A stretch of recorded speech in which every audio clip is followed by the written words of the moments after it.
Hi friends, welcome to our Sri channel. ఇక స్టోరీలోకి వెళ్దాం. ఎక్స్ట్రీమ్లో పార్ట్ 13. నాకు మీ మనసు ఇచ్చి తప్పు చేశారమ్మా సార్.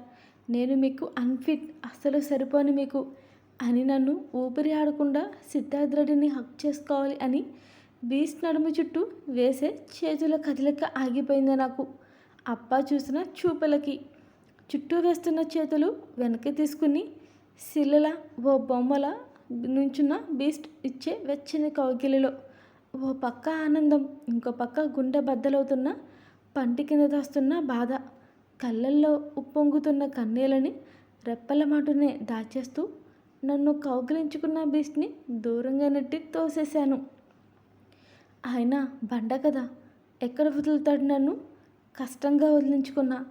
అలా చేయడం ఎంత కష్టంగా ఉందంటే బహుశా వివరించి చెప్పలేనేమో. ఓపిక శక్తి మొత్తం అయిపోయినట్టే. గొంతులో గుటక కూడా కష్టంగా పడింది నాకా క్షణం. సిద్ధార్థ్ రెడ్డి కళ్ళలోకి చూస్తూ మాట్లాడకుండా పక్కకి తిరిగి, ఏం చేస్తున్నారు సార్ మీరు? అర్థమవుతుందా మీకు అని అడిగాను, అసలేం తెలియనట్టు జారుతున్న కన్నీళ్ళని తుడుచుకుంటూ. బీస్ట్ నన్ను భుజం పట్టి తన వైపుకి తిప్పుకుంటూ సూటిగా నా కళ్ళలోకి చూస్తూ, తెలీదా ఇప్పుడు నేను నీకు ఇక్కడికి ఎందుకు వచ్చానో అని అడిగిన సిద్ధార్థ్ రెడ్డి మాటలకి ఏం చెప్పాలో తెలియక నేను మౌనం వహిస్తే, బాబు, ఇంకో వారంలో మా అమ్మాయి పెళ్ళి.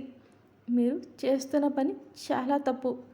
ఇంకొక ఇంటికి వెళ్ళాల్సిన అమ్మాయిని మీరు అలా ముట్టుకోకూడదు బాబు, తప్పు అని ఆ అప్ప సౌమ్యంగా చెప్తుంటే ఒక యారోగెంట్ లుక్స్ అప్పాగిస్తూ బుల్షిట్ అంటూ అడుగు ముందుకేసి, ఇంకోసారి నేను బీస్ట్ సొంతం మాత్రమే అనేలా అందరూ చూస్తూ ఉండగానే మా ఇద్దరి పెదవులు జత కలిపేశాడు సిద్ధార్థ్ రెడ్డి. ఇది నేను అస్సలేమాత్రం ఊహించలేదు. గింజుకుంటున్నా వదలలేదు.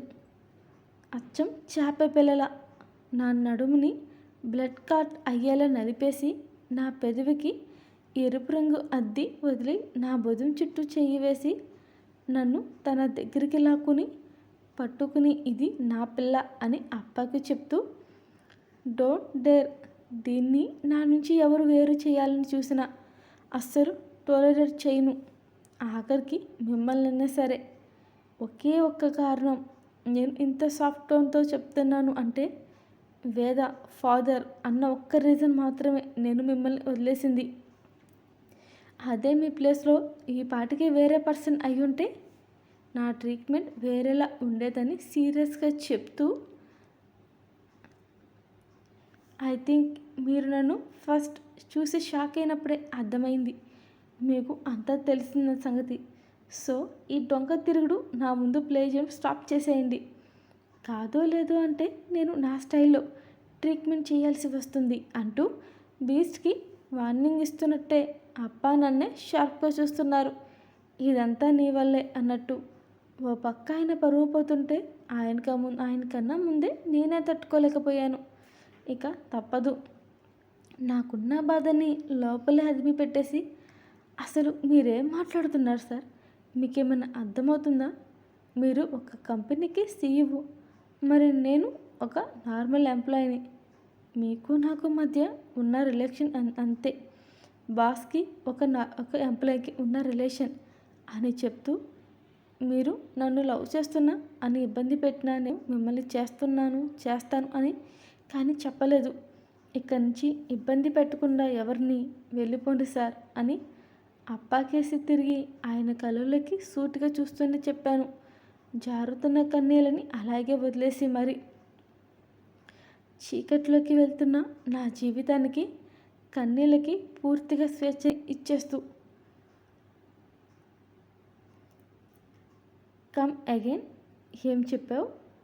బీస్ట్ మాటల్లో ఈసారి యాంగర్ లిమిట్ దాటుతూ నా చేతి వెనుకట్టుపై ప్రెషర్ పెంచుతూ అడిగాడు సిద్ధార్థ్ రెడ్డి.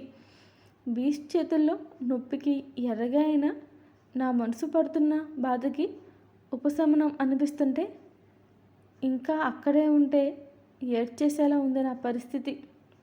కానీ తప్పదు. తమాయించుకుంటూ అక్కడే నిలబడ్డా. అచ్చం ప్రాణం లేని శిలల.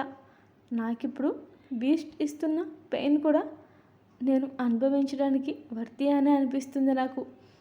బీస్ట్కి ఎంత పెయిన్ లేకపోతే నాకు తెలిసేలా చేస్తున్నాడు. నా రిస్ట్పై పట్టు బిగించి పట్టుకున్నాడు నన్ను. కానీ విడిపించుకునే ప్రయత్నం చేయలేదు నేను. కుదిరితే బీస్ట్ ప్రేమలో తడిసి మునిగి తేలి పోవాలి అని అనిపిస్తుంది నాకు ఈ క్షణం. ఇంతలో బీస్ట్ ఇంకాస్త ప్రెషర్ పెంచుతూ నా మణికట్టుపై, చెప్పవే, నేనంటే నీకు ఇష్టం లేదా అని తన గుండెల్లోకి లాక్కుంటూ అడిగాడు సిద్ధార్థ్ రెడ్డి. నా ప్రపంచమే మీరు, కానీ చెప్పలేను నేను. నాకు ఇష్టం లేదు అని తడబడుతూ చెప్తూ, మీరంటే తడబడుతూ పూడుకుపోయిన గొంతుతో అన్నాను. నిజంగా ఆ క్షణం నా హార్ట్ ఆగిపోయినట్టు ఉంది, అచ్చం స్పందన లేకుండా. కానీ తప్పదు. మొత్తానికి అబ్బాయికి కావలసిన సమాధానం చెప్పేశాను. నన్ను నేనే నిందించుకుంటూ నాలో నేనే ఆ సమాధానం సిద్ధార్థ్ రెడ్డికి చెప్పాను అని అనుకుంటూ. డామిట్ అంటూ తన యాంగర్ నా మీద చూపిస్తూ సిద్ధార్థ్ రెడ్డి నా మెడ వెనక్కి తన హ్యాండ్ని పోనిస్తూ గట్టిగా హోల్డ్ చేసి పట్టుకున్నాడు అతడు. నిజంగానే ఆ నొప్పికి నా కంట్లో గిర్రున నీళ్ళు తిరిగేశాయి. అసలు ఏంటి నీ ప్రాబ్లం? నిన్న మార్నింగ్ కూడా బాగానే ఏడ్చావు. ఇంతలో ఏ పురుగు దూరేసింది నీ మడ్ బ్రెయిన్లో? నేనంటే ఇష్టం ఉన్నట్టే బిహేవ్ చేస్తావు కదా. ఇప్పుడేం వచ్చింది ఈ గ్యాప్లో నీకు? నా నెంబర్ని బ్లాక్ చేసావు కదా అని అనుమానంగా అడిగాడు నన్ను. అవును, చేసేసాను మీ నెంబర్. మీ టార్చర్ నాకొద్దు. అసలు మీ మీద ఇష్టమా నాకా? ఎవరు చెప్పారు మీకు? చెప్పానా? పోనీ నేను మీకు ఇష్టమని, పోనీ మీరే నా ప్రాణమని అది కూడా చెప్పలేదు కదా. మీరే నా సర్వస్వం అని కూడా నేను చెప్పలేదుగా. ఇదిగో కాదు లేదు అంటేనే ఇప్పుడు చేశారే ఇందాక కిస్ పెట్టినట్టు, అలాగే నా మీద పడి కిస్ చేసేస్తారు బలవంతంగా. మీ దగ్గరే బ్లాక్ చేస్తారు నన్ను ఉండేలా. చెప్తూనే ఉన్నా మీకు నాకు సెట్ కదని. విన్నారా? లేదు కదా, అంతా మీ ఇష్టమే. మినిమం సెన్స్ కూడా లేదు మీకు. ఒక ఆడపిల్ల టచ్ చేయొద్దన్నా సరే చేస్తూనే ఉంటారు. ఏమనాలి మిమ్మల్ని అసలు నేను? చెప్పండి. చూసారా నేను ఎంత మాట్లాడుకున్నా మీరు ఇంకా నన్ను పట్టుకునే ఉన్నారు. అర్థమవుతుంది కదా మీరు ఎంత చీప్ క్యారెక్టర్ అనేది. దీన్ని బట్టి అర్థం చేసుకోవచ్చు మీ తల్లిదండ్రులు పెంపకం ఎలాంటిదో. ఈసారి బీస్ట్ కొట్టిన దెబ్బకి స్టెప్స్ మీద నుంచి హెడ్జ్కి తగిలి నుదిరి చిట్టి లైట్గా బ్లడ్ అవుతుంది నాకు. అంత మాట్లాడినా నా బ్లడ్ని చూడగానే అంతా మర్చిపోయి మళ్ళీ నా మీద ప్రేమను మాత్రమే చూపిస్తున్న సిద్ధార్థ్ రెడ్డికి నేనేమి ఇవ్వగలను? ఇస్తానేమో టైం వచ్చినప్పుడు తప్పకుండా. ఇక క్షణం ఆలస్యం చేయలేదు.